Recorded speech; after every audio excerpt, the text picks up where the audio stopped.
Mais uma vez quero saudar a todos os irmãos que acompanham mais um dia da nossa semana de oração profética. Estamos no nosso terceiro dia, estamos avançando assim com o estudo das profecias para o fim. Vamos neste momento entrar em mais um tema fantástico para os nossos dias. Vamos descobrir hoje que existe um poder por detrás de tudo aquilo que está acontecendo agora, meus irmãos. Existe um poder que quer voltar a recuperar a sua supremacia perdida. E nós vamos entender através deste estudo de hoje como é que esse poder surgiu, o que é que ele fez no passado e como é que está preparando um novo ataque a fim de impor-se no futuro. Antes disso, vamos pedir a direção de Deus, porque queremos abrir aqui a sua palavra. Vamos juntos nesta oração. Querido Deus, querido Pai, louvado seja o seu nome por esta terça-feira, esta noite em que estamos aqui para estudar as profecias. Pai, encha-nos do teu Santo Espírito e dá-nos a convicção de que o tempo está próximo. A sua vinda está mais próxima do que nós imaginamos. Prepara nosso coração, purifique nossa vida, Senhor, e faz-nos atalaias, a fim de avisarmos este mundo que a tua vinda é iminente. Queremos agora, Pai, abrir o capítulo 13 de Apocalipse, um capítulo escatológico, um capítulo para os nossos dias. Dá-nos, Senhor, entendimento, que seja feita a sua vontade, Pai, em nome de Jesus. Amém. Amém. Vamos então ao nosso tema de hoje, com o título Mistério, Babilônia, a Grande. Este é o grande título para hoje, meus irmãos. Fazendo uma revisão do tema passado, nós falamos sobre a grande profecia de Daniel, capítulo 7, onde aparecem aí 4 animais que surgiram do mar. Nós entendemos muito bem que o primeiro animal, semelhante ao leão, representa o império da Babilônia. O segundo animal, semelhante ao urso, o reino da Média-Pérsia. O terceiro animal, semelhante ao leopardo, com 4 cabeças e 4 asas, representa o reino da Grécia. E o quarto animal representa o Império Romano. E falamos sobre este quarto animal, que ele tem 10 chifres. Estes 10 chifres, entendemos muito bem, que são as 10 tribos bárbaras que surgiram de Roma. Vimos também que no meio desses 10 chifres surgiu um chifre pequeno. Este chifre pequeno representa uma nação pequena que surgiu no meio da Europa.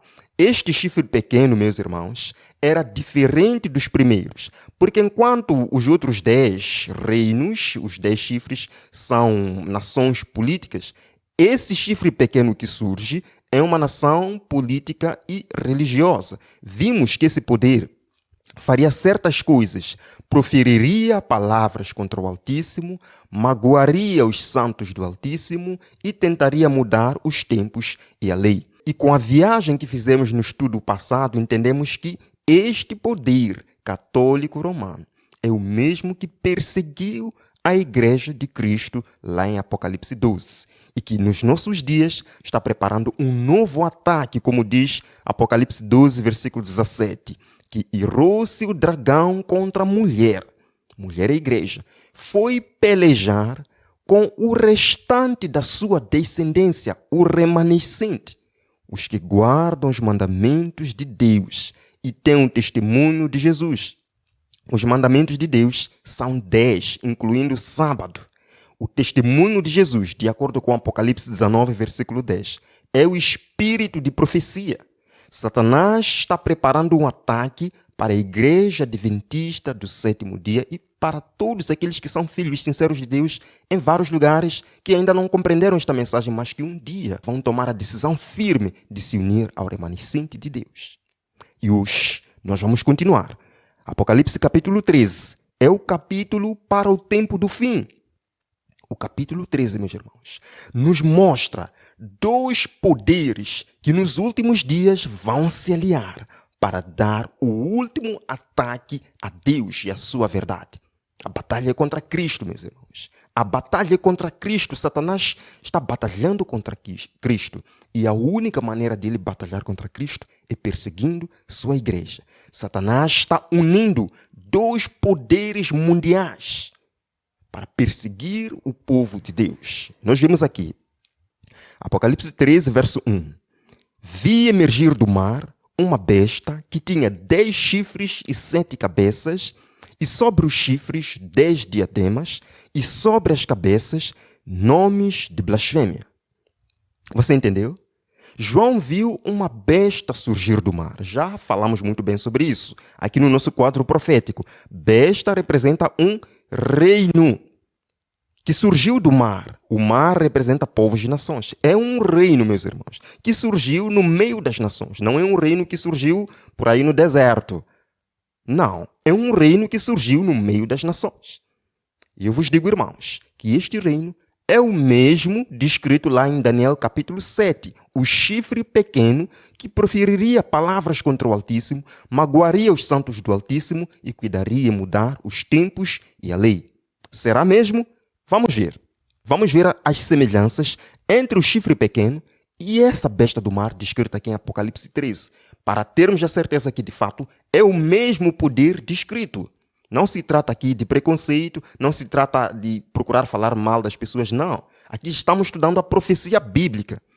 Vejamos, Daniel 7, verso 8, falando sobre o chifre pequeno. É dito, estando eu a observar os chifres, eis que entre eles subiu outro pequeno, diante do qual 3 dos primeiros chifres foram arrancados. E eis que neste chifre havia olhos, como os de homem, e uma boca que falava com insolência. Entendemos muito bem esse texto no estudo passado. Vimos que esse chifre pequeno é o poder papal, que diz aqui a Bíblia, que possuía olhos de homem. Os olhos de homem é um poder humano, é um falso profeta que não vê com os olhos de Deus, mas vê com os olhos humanos. É um poder apóstata. E diz ainda que tinha uma boca que falava com insolência, uma boca que profere arrogâncias e blasfêmias contra Deus. Mais um texto aqui falando sobre este chifre pequeno, Daniel 7, verso 25.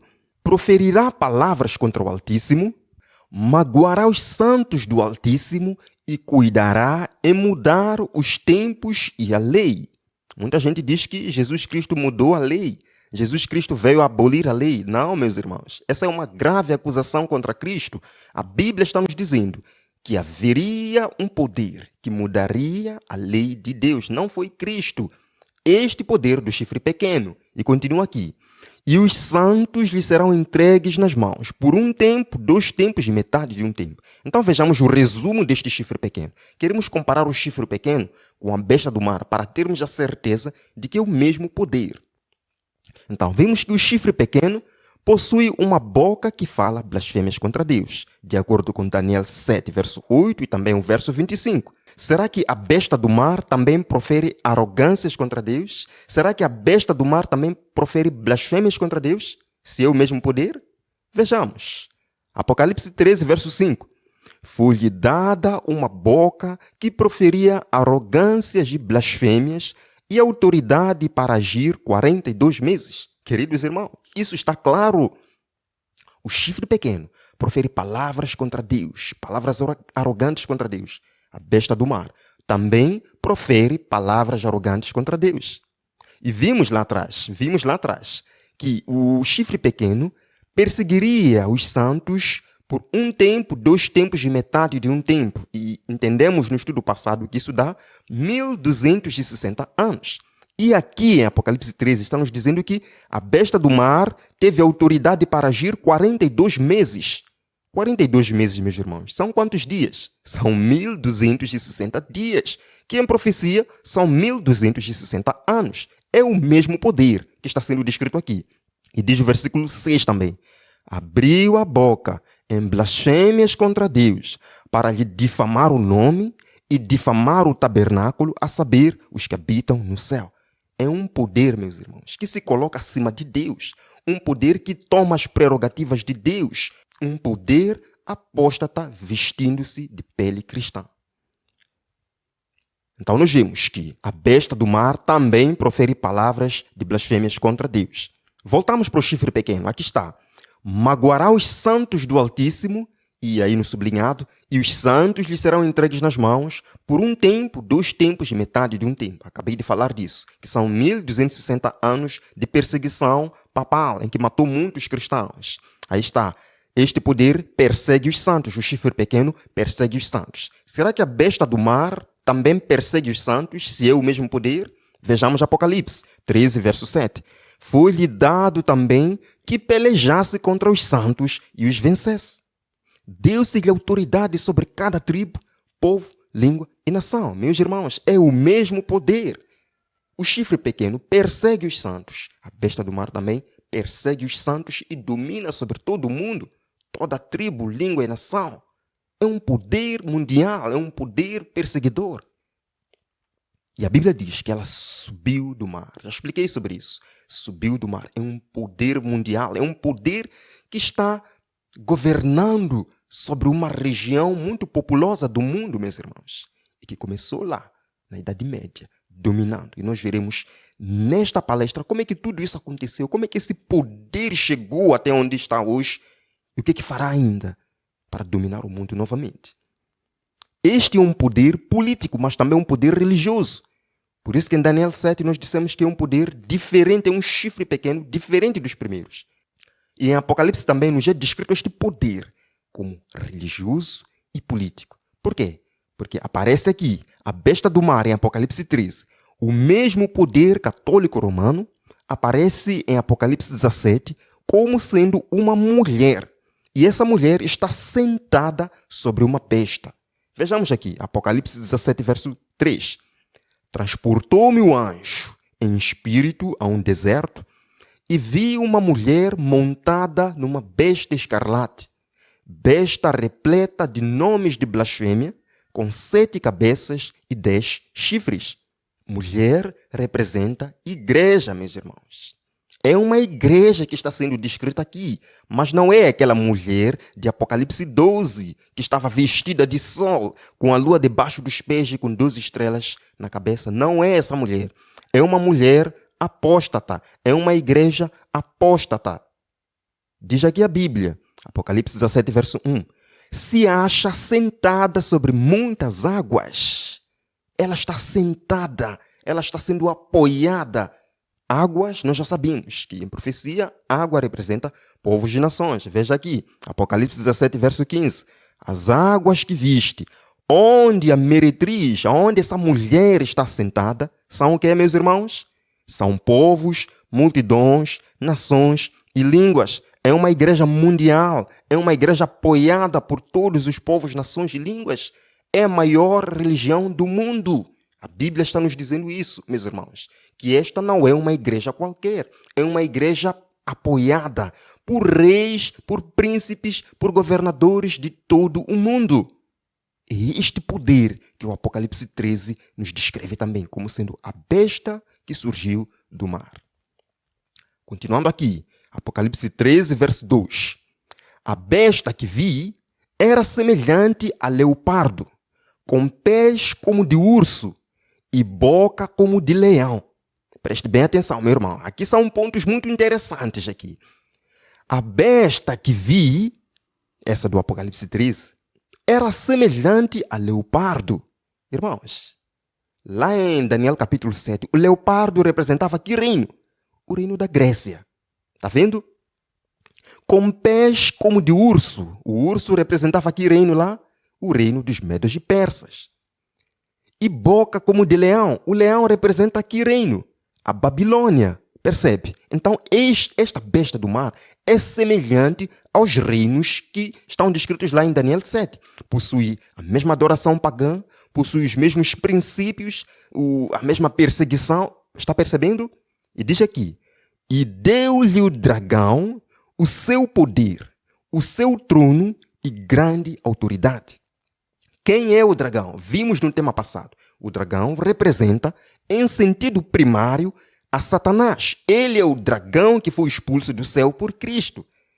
Mas o dragão age através do Império Romano. Agiu em Apocalipse 12 através do Império Romano, perseguindo a Cristo e perseguindo a igreja. Então, o dragão Em sentido primário é Satanás. Em sentido secundário é o Império Romano. Então o que a Bíblia está nos dizendo é que esta besta do mar recebeu o seu poder, recebeu a sua autoridade, recebeu o seu trono de Satanás através do Império Romano. É isso que a Bíblia está dizendo? É isso que a Bíblia está dizendo? Se o dragão é Satanás, foi ele quem deu autoridade a este poder papal. Se o dragão também representa o Império Romano, claramente, meus irmãos, foi o Império Romano quem deu autoridade a este poder. Afinal de contas, é chamada Igreja Católica Romana. Claramente, meus irmãos, está claro isso. Continuando aqui, como é que surge este poder, meus irmãos? Como é que surge este poder? Essa cidade, a grande cidade do Vaticano, que a Bíblia descreve como sendo a grande Babilônia. Como é que surge? É importante nós sabermos disso? Sim, é importante, meus irmãos. Porque se não fosse importante, a Bíblia não teria escrito lá em Apocalipse 17 tantos detalhes sobre essa mulher, que ela está entre os 7 montes de Roma, que ela está vestida de tal forma. Se não fosse importante, Deus não teria escrito. É importante e nós vamos saber agora, meus irmãos. Vejamos.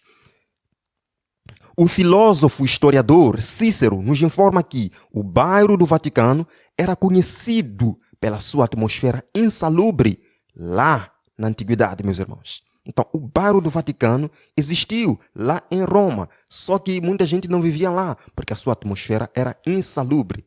Não é ele só que diz isso. Vemos aqui outros historiadores. Don Sharkey, no livro Pio XII e o Vaticano, publicado no Rio de Janeiro, no Brasil, em 1954, página 88, nos é dito o seguinte: quem bebe água do Vaticano, bebe veneno. É ele que está dizendo isso, meus irmãos. Quem bebe água do Vaticano, bebe veneno. O que ele está querendo dizer com isto, meus irmãos? Será uma expressão simbólica, figurativa, ou uma expressão literal?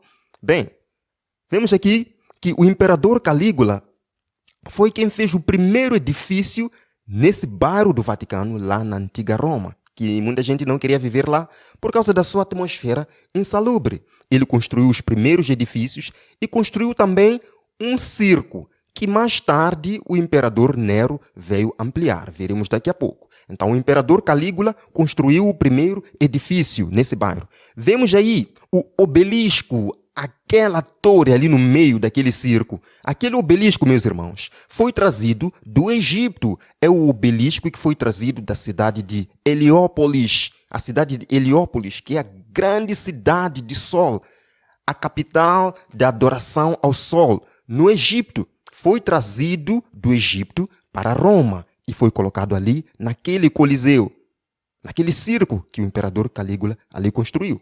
O que é que este símbolo pagão de adoração ao Sol está fazendo naquele lugar? E nós veremos que mais tarde esse símbolo foi levado para a Praça de São Pedro. Mais tarde o imperador Nero ampliou este circo. Por isso que esse circo passou a ser chamado o Circo de Nero. Foi nesse circo que Nero massacrou os cristãos.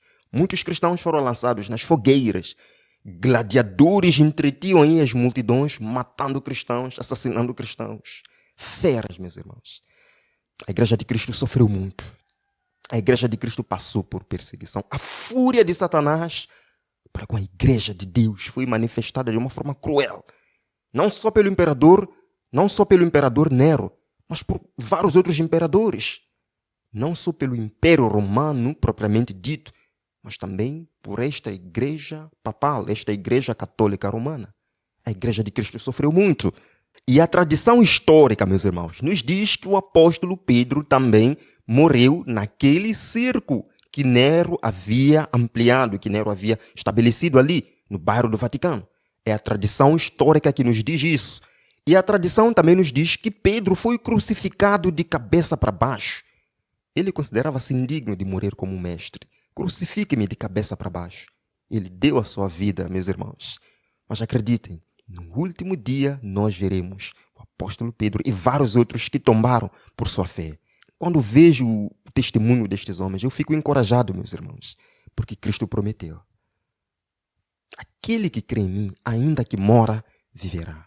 Deus tem poder para ressuscitar todos, até aqueles que foram lançados no fundo dos rios, dos mares. Essas pessoas, no último dia, vão ressuscitar para ver a glória de Cristo e vão receber o poder por toda a eternidade. Amém? Então, não temos nada que temer, porque nós estamos do lado de Cristo, que é a ressurreição e a vida. O apóstolo Pedro morreu aqui, e a tradição histórica nos diz que Pedro foi sepultado ali. Vemos nesta imagem o suposto túmulo de Pedro. Percebe? Ele foi sepultado ali, de acordo com a tradição histórica. E agora, meus irmãos, uma pretensão teológica. O que foi que aconteceu?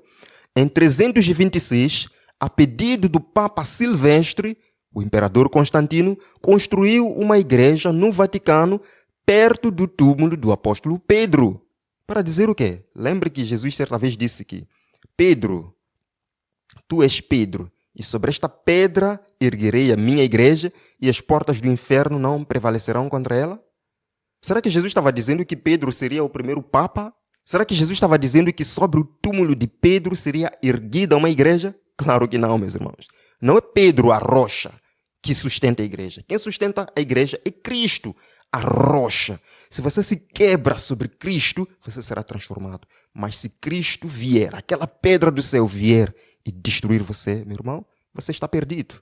Então, quem sustenta a igreja é Cristo. Cristo é a rocha, não é Pedro. E nós vimos que construíram aqui uma igreja como uma pretensão teológica para dizer que sobre o túmulo de Pedro foi erguida a Igreja Católica, dizendo que Pedro foi o primeiro Papa. Isso não é verdade, meus irmãos. Não é verdade, não. Mas os papas não residiam no Vaticano até o século XV, quando o Papa Nicolau V transferiu toda a administração da Igreja para o Vaticano. Eles residiam do outro lado de Roma, no Palácio de Latrão. Falaremos do Palácio de Latrão daqui a pouco, e esse palácio teve um papel muito importante na restauração do poder papal. Esse obelisco, meus irmãos, que nós vimos, que foi trazido do Egito, da cidade de Heliópolis, o centro de adoração ao sol. No Egito, um centro pagão de adoração ao sol, foi trazido primeiro para aquele circo pelo imperador Calígula. Mais tarde, os papas foram buscar esse obelisco, meus irmãos, foram buscar para a Praça de São Pedro. O que é que este obelisco de adoração ao sol está fazendo na Igreja de Cristo? Não, meus irmãos. O que estamos dizendo aqui é que este poder católico romano não é a Igreja de Cristo, meus irmãos. Eles adoram o sol. E, de fato, aqui, você vê, a Praça de São Pedro é tudo um esquema de adoração ao sol. A própria Praça de São Pedro é um disco solar ali no meio. Nós vemos ali no chão o disco solar de adoração ao sol. E, de fato, a Praça de São Pedro está virada para o nascente do sol. Eles adoram o sol. Logo de manhã, você a sair dali da Praça de São Pedro, você está em direção ao sol. Tudo isso não é por acaso, meus irmãos. Eles sabem muito bem o que estão fazendo e a quem estão adorando. E os irmãos católicos sinceros que vão lá e acham que estão fazendo certo serão salvos pela graça de Deus. Sim, muitos deles serão salvos. Mas o poder que está por detrás sabe o que está fazendo, sabe a quem está adorando. Como surgem então estes poderes descritos em Apocalipse como sendo o poder papal? Como é que eles surgem? Depois de muitos anos de perseguição do Império Romano, surge em Roma um novo imperador. E a história desse imperador é fascinante. É interessante que nas notícias de hoje, esse imperador aparece aí como alguém que fez boas coisas. Mas nós vamos ver aqui que esse imperador é pagão. O nome desse imperador é Flávios Valérius Aurelius Constantino Augustus. Este foi imperador de 306 até o ano 337 depois de Cristo. Nós vamos chamar ele de Imperador Constantino. A história desse imperador é incrível. Certa vez, ele estava indo para uma batalha que ficou conhecida como a Batalha da Ponte Milvia, isto no dia 28 de outubro de 312. Segundo Eusébio de Cesareia, que foi o amigo adulador de Constantino, esta batalha marcou o começo da conversão do imperador Constantino. Uau! Um imperador pagão se convertendo ao cristianismo. Esta é uma história bem interessante. O que foi que aconteceu? A história nos diz que enquanto eles estavam caminhando para aquela batalha da Ponte Milvia, Constantino teve uma visão. Não sabemos se essa visão foi verdadeira ou não, mas a história nos diz que de fato ele teve uma visão, em que via no céu anjos aparecendo escrevendo ali nas nuvens as palavras Ki-Ro, que são as primeiras letras do nome de Cristo em grego, dizendo que com estas letras vencerás a batalha. Constantino, depois de ter aquela visão, começou a escrever nos escudos, nas lanças e espadas dos seus soldados as palavras Ki-Ro. E ele venceu a batalha. Incrivelmente, meus irmãos, ele venceu a batalha. E depois de vencer a batalha, ele se autoproclama um imperador convertido ao cristianismo. Uau! Um imperador romano, pagão, convertido ao cristianismo? Esta é uma história bem interessante. Será que o imperador Constantino realmente estava convertido? Bem, eu não vou poder dizer aqui, porque quem sabe isso é Deus. Mas eu vou ler algumas coisas que a história nos diz que este imperador fez mesmo depois da sua suposta conversão. Vejamos. Constantino não renunciou à religião dos seus ancestrais, meus irmãos. Constantino não renunciou à religião dos seus ancestrais antes de se erigirem aqui e acolá templos magníficos, os quais, adornados de gravuras e imagens, tanto na sua forma exterior como interior, assemelhavam-se ao quê? Às igrejas e templos dos deuses. Constantino, antes de começar a construir os templos magníficos que eram semelhantes aos templos dos deuses, não renunciou à religião dos seus ancestrais. Então, será que quando ele se autoproclamou imperador convertido, estava mesmo convertido? A história nos diz que não. Continua aqui, no livro da História da Igreja, volume 1, página 198. Nos diz que Constantino permaneceu sendo pagão. Esposa, filhos, sobrinho e cunhado são testemunhas nada agradáveis de sua conduta após a conversão. Estava Constantino convertido? Agora, irmãos, um imperador convertido com esta conduta, liderando a igreja cristã, alguma coisa não haveria de dar certo. Alguma coisa não haveria de dar certo. Mas por que Constantino se autoproclamou imperador converso ao cristianismo? Historiadores nos dizem que, provavelmente, Constantino tinha alguns interesses políticos com isso, porque a condição sociopolítica do século IV em Roma era terrível. Vejamos que o exército estava desorganizado. As tribos bárbaras estavam minando aos poucos o poderio do Império Romano. E Constantino viu no cristianismo um forte aliado, porque enquanto o paganismo estava afundando numa crise, o cristianismo que ele odiava estava sobressaindo, porque as pessoas se convertiam mais, as pessoas aceitavam mais a fé. Percebe? Constantino se autoproclamou o imperador convertido para poder unir o paganismo com o cristianismo. Em 313, um ano depois daquela visão que ele teve lá, daquela batalha, Constantino decretou liberdade religiosa em todo o império e isso favorecia os cristãos. E muitos cristãos ficaram felizes. Uau, isso é maravilhoso! O imperador agora é nosso irmão, estamos livres de adorar a Cristo do jeito que quisermos. Mas, irmãos, ao invés da igreja converter o mundo, foi o mundo que converteu a igreja. Porque a partir desse momento, Constantino passou a instituir bispos. Muitas doutrinas pagãs começaram a se infiltrar no seio da igreja. Eu digo, meus irmãos, quando existe perseguição, na igreja de Cristo, ficam somente aqueles que são fiéis e sinceros. Mas quando a perseguição não existe, na igreja de Cristo estará todo tipo de gente.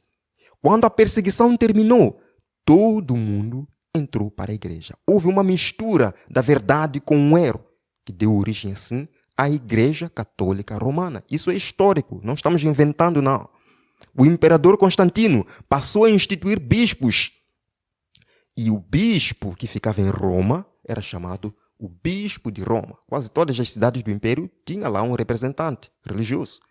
O bispo de Roma era aquele que ficava na cidade de Roma. E uma coisa interessante que aconteceu nesse tempo, meus irmãos.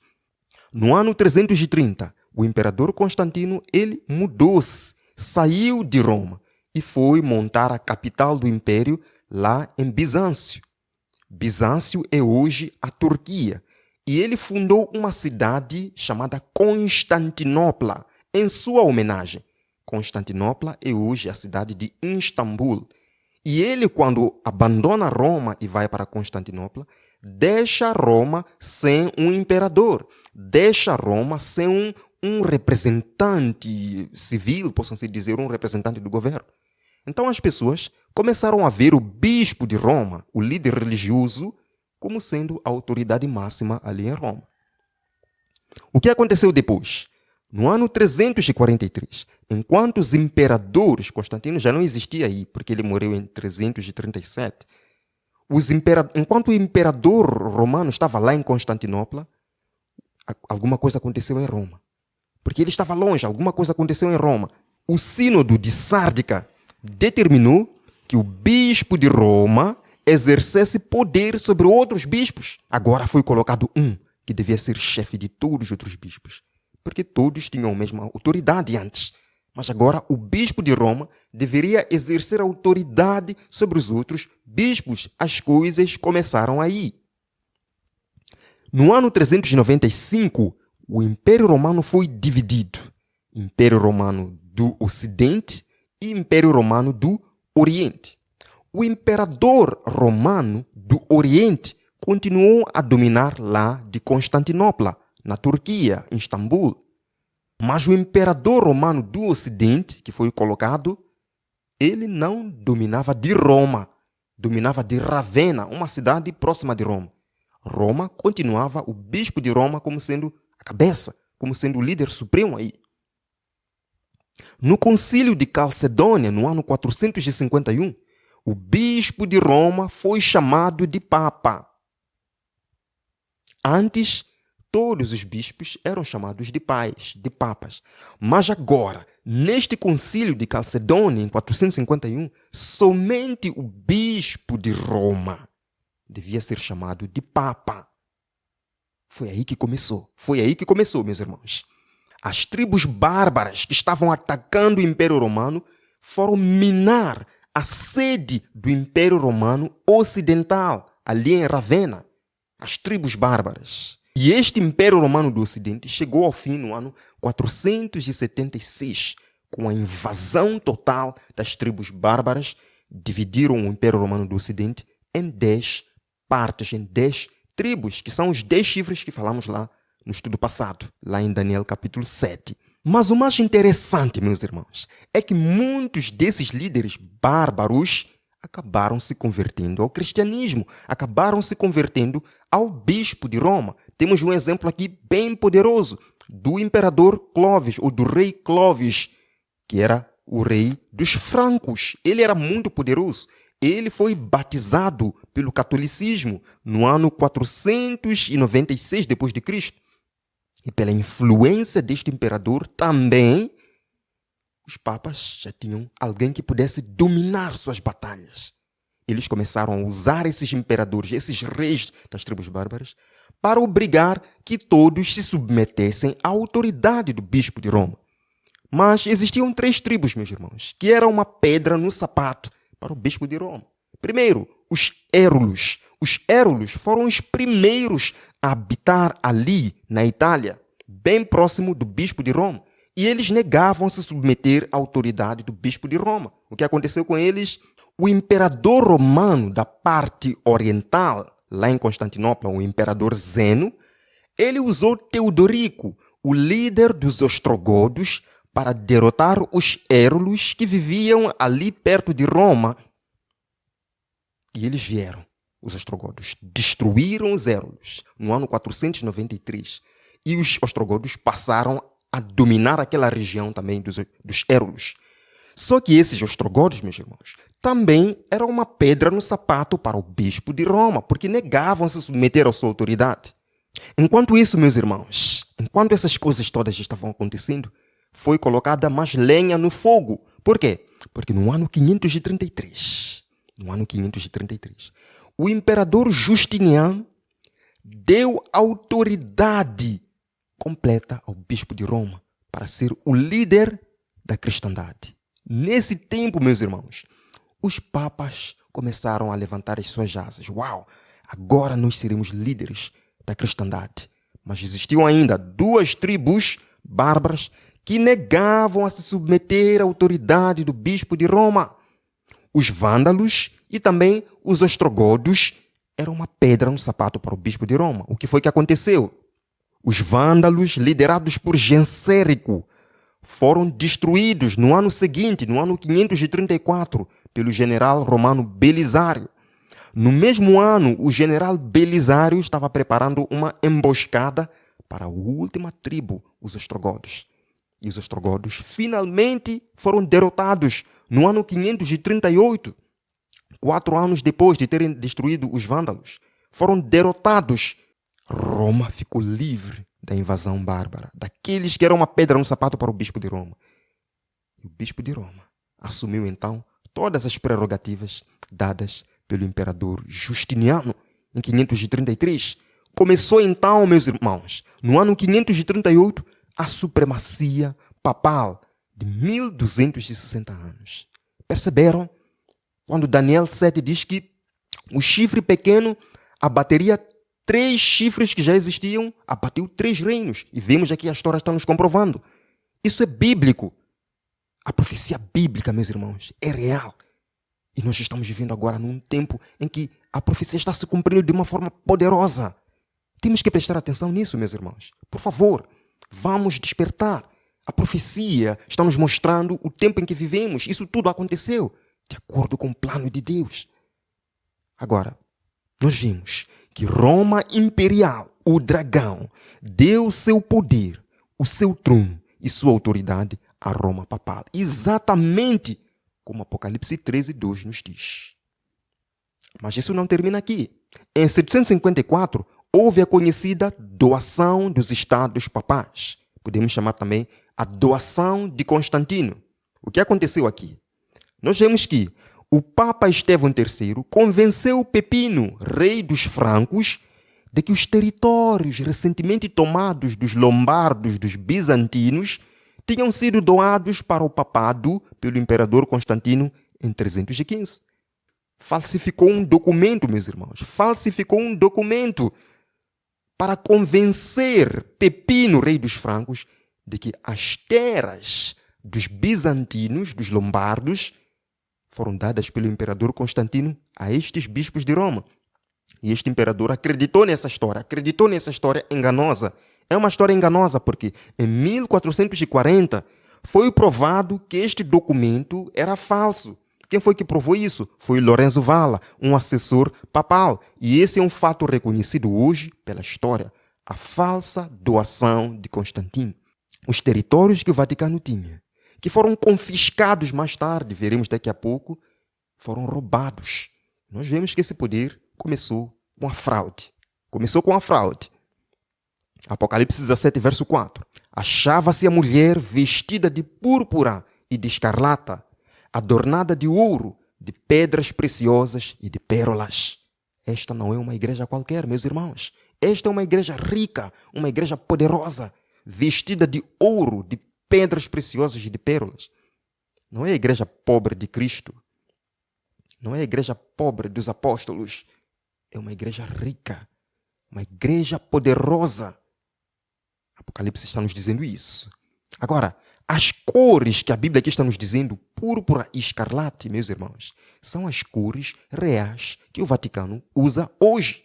E não sou eu quem estou dizendo isso, meus irmãos. Vejamos aqui, a própria Enciclopédia Católica, na página 175, é dito: a cor para os bispos e outros prelados é o quê?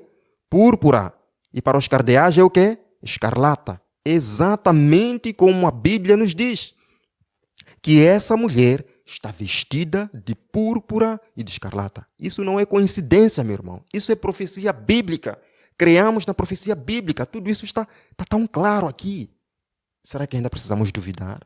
Será que ainda precisamos olhar para as pessoas que pregam esse assunto dizendo que não, isso é preconceito? Não, meus irmãos, isso não é preconceito. Isso é profecia bíblica. Estas roupas que os cardeais, que os líderes da Igreja Católica usam, púrpura e escarlate, também vêm de Roma. Estamos percebendo, meus irmãos, que o dragão deu seu poder e autoridade à besta do mar. Os soldados romanos vestiam-se de escarlata, vermelho. Representava o sangue que estão dispostos a derramar pela defesa do imperador. Os cardeais hoje também se vestem de vermelho. Representa o sangue que estão dispostos a derramar em defesa do Papa. Isso é verdade. Isso é verdade. Apocalipse 13, verso 3, continua a profecia. Então vi uma de suas cabeças como golpeada de morte. Mas essa ferida mortal foi curada. E toda a terra se maravilhou, seguindo a besta. Queridos irmãos, chegamos a um ponto crucial desta profecia. A Bíblia está nos dizendo que chegaria um momento em que essa besta do mar receberia uma ferida mortal. Mas essa ferida mortal seria curada. E toda a terra, escute bem, meu irmão, toda a terra seguiria a besta. Vamos entender isto. O poder papal, como vimos há bocado, começou a dominar, teve plenos poderes em 538 d.C., quando destruiu a última tribo bárbara, os ostrogodos. Eles tiveram um domínio, meus irmãos, de 1260 dias. Um tempo, 2 tempos e metade de um tempo. Até o ano 1798 d.C. Foi nesse ano, meus irmãos, de acordo com a profecia bíblica, neste ano deveria haver uma ferida mortal. O que foi que aconteceu neste ano? Apocalipse 17, versículo 6, primeiro nos diz: Então vi a mulher embriagada com o sangue dos santos e com o sangue das testemunhas de Jesus. Durante esse período de 1260 anos, essa mulher ficou embriagada com o sangue dos santos. Vimos muito bem isso. Foram 1260 anos de trevas, de morte. Nós veremos no próximo estudo como é que este poder, usando várias sociedades secretas jesuítas para matar muita gente, meus irmãos. E mesmo nos nossos dias, eles continuam usando sociedades secretas, organizações mundiais grandes para restaurar a supremacia perdida. Isso é sério. Aqui está. Em 1797, meus irmãos, o Papa Pio VI ficou gravemente doente em 1797. Napoleão Bonaparte, que era o rei dos francos, ele deu uma ordem. Caso o pontífice morresse, nenhum sucessor papal deveria ser eleito, que o papado devia ser descontinuado. Mas o Papa se recuperou. Nós vemos aqui, o Papa Pio VI, de fato doente, estava sendo visitado aí por seus súditos, cardeais, bispos, mas ele se recuperou. Foi então que Napoleão Bonaparte viu que não, esse homem recuperou-se, mas eu preciso acabar com esse poder. Ele conhecia muito bem os jesuítas, Napoleão Bonaparte conhecia muito bem os jesuítas, e que estavam se infiltrando em todos os governos da Europa. Ele queria acabar com aquele poder. Foi então que ele enviou, no dia 11 de fevereiro de 1798, enviou o seu general Berthier para Roma. Berthier veio com um exército, prendeu o Papa Pio VI, acabou assim com seu domínio. Ferida mortal sobre este poder, como a profecia aqui nos diz. Ferida mortal, meus irmãos. Aqui diz o livro História de França. Não são coisas que nós estamos inventando. São coisas históricas, coisas proféticas. História de França, volume 2, página 365, nos diz que nesse ano o Papa não mais exerceria nenhuma função. É a história que está nos dizendo também. Ferida mortal sobre este poder, como a Bíblia nos diz. Agora, não só neste ano de 1798, mas também em 1871, quando Garibaldi unificou a Itália, confiscou todos os estados papais e proclamou república. Roma perdeu não só a supremacia que já tinha, mas também perdeu os estados papais que havia roubado naquela doação de Constantino. Ferida mortal sobre este poder. Agora entenda uma coisa, meu irmão. A ferida mortal do papado ocorreu em 2 fases. Em 3 fases, na verdade. Em 3 fases. A primeira fase foi quando os jesuítas primeiro tiveram uma ferida mortal. Em 1776. Sim. Quando o Papa Clemente XIV aboliu a ordem jesuíta. Ferida mortal. Houve outra ferida mortal sobre o papado em 1798, já quando o próprio papado teve uma ferida mortal, quando Napoleão Bonaparte veio e confiscou e acabou com o domínio papal. Segunda. Terceira ferida mortal, quando Garibaldi veio em 1871, confiscou os estados papais. Terceira ferida mortal. A cura da ferida mortal deste poder também acontece em 3 fases. A primeira fase já aconteceu, quando em 1814 os jesuítas restauraram seu poder. A ferida mortal foi curada para eles. A segunda fase da cura da ferida mortal também já aconteceu. Quando nós vemos que os papas ficaram como que prisioneiros numa antiga residência no castelo de Gondolf até o ano de 1929. Eles não tinham mais poder até o ano de 1929, quando houve a segunda fase da cura da ferida mortal, quando restauraram assim o seu domínio, o seu Estado do Vaticano. Vai faltar ainda, meus irmãos, a terceira fase da cura da ferida mortal, quando o papado vai restaurar a supremacia perdida. Isso vai acontecer em breve. Mas vejamos como é que foi a cura da ferida mortal da segunda fase, em 1929.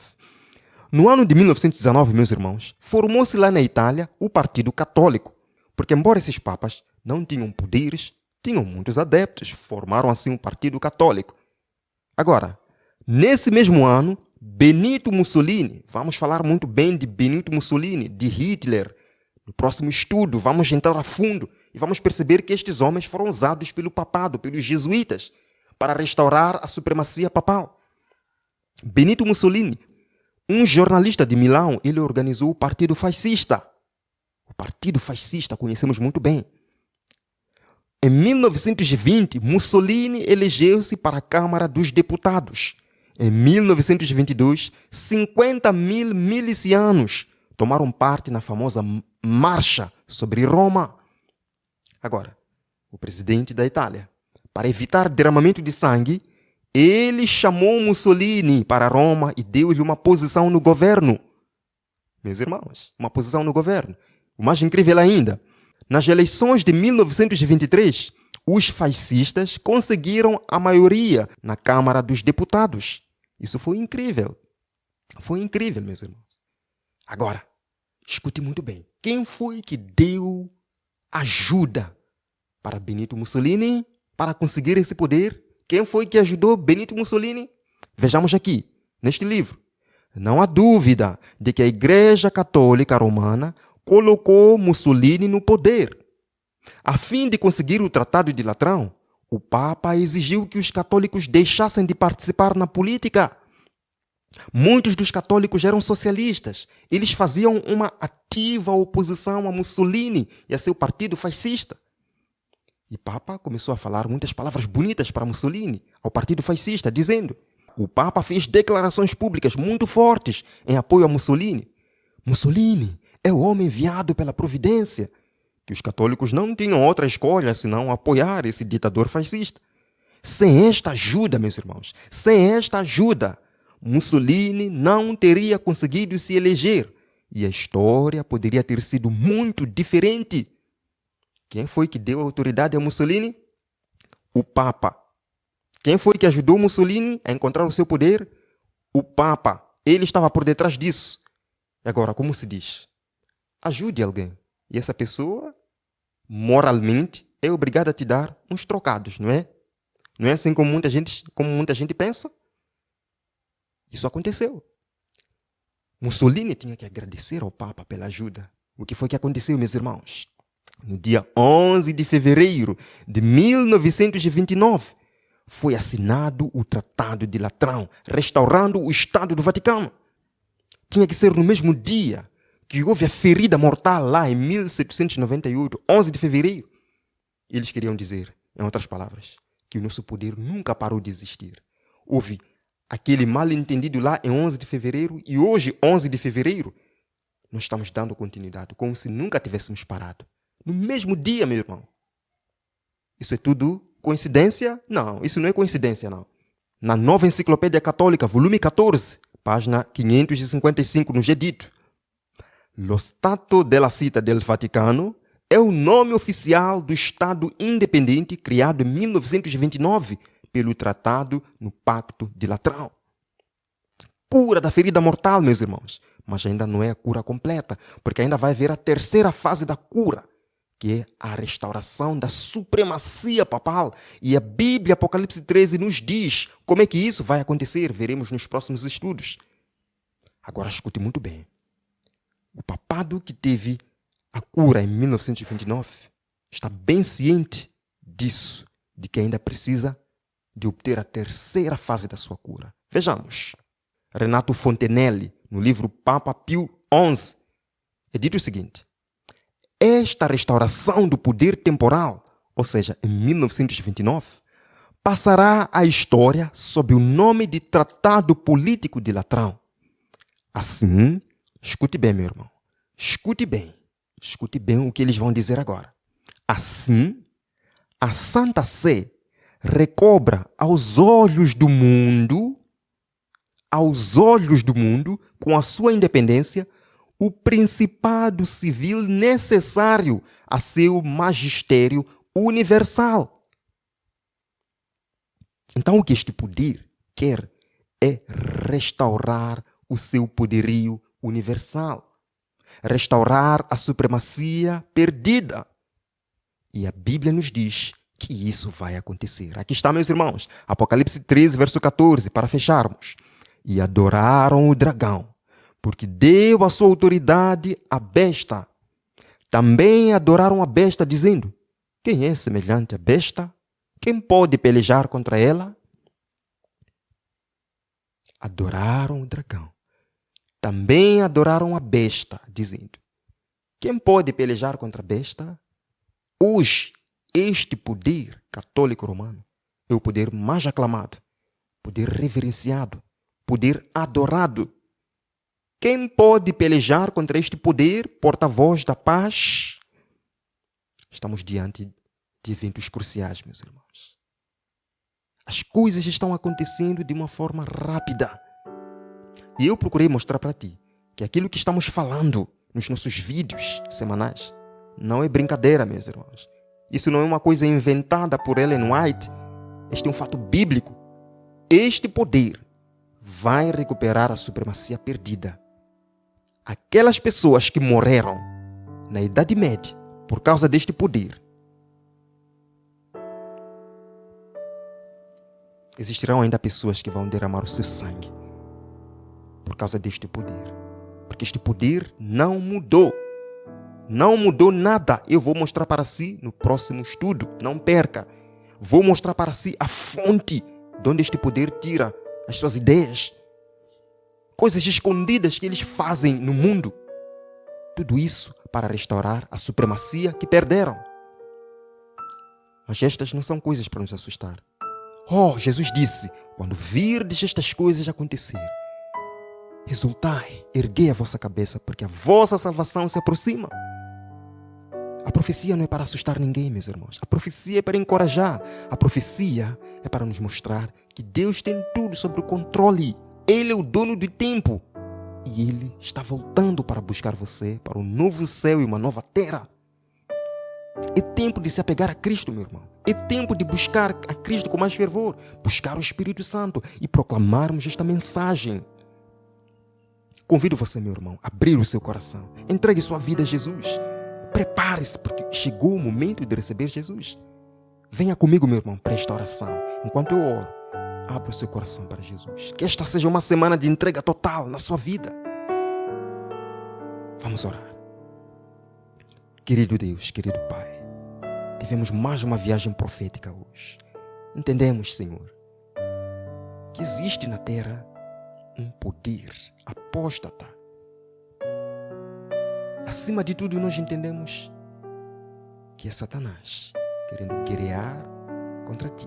Ele perdeu no céu, perdeu na cruz, perdeu no deserto da tentação. E ele perderá esta batalha. Ainda que muitos dos teus filhos sejam lançados nas fogueiras, sejam degolados vivos, queimados em fogueiras,